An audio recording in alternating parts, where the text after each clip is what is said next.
এবার যখন কালী পুজোর ছুটিতে বাড়িতে গিয়েছিলাম, আমাদের বাড়ি থেকে 10 মিনিট লাগে যেতে সিলিন্দা নামের এক জায়গা।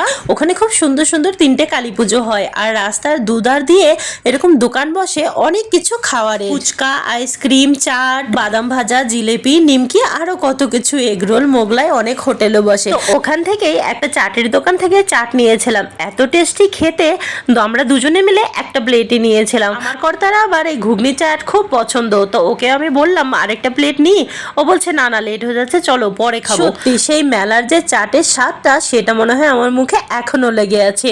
পুনেতে প্রথম এসেই আমি আগে এই চাট বানিয়ে পেটটাকে আর মনটাকে দুটোকেই শান্তি করেছি। খুব ভালো লেগেছিল। আবার 1 বছর পর যখন কালী পূজায় কলকাতা যাব, অবশ্যই আমি এই চাটটা খাবো। কিন্তু সেই মেলাতে খাওয়ার জিনিস কিন্তু আলাদাই স্বাদের হয়, তাই না? তো চলো আজকে টাটা, ভালো লাগলে সাবস্ক্রাইব করে সাথে থেকে, আবার কালকে দেখা হবে তোমাদের সাথে নতুন আরেকটা দিনে নতুন আরেকটা ভিডিওতে। Happy tasty.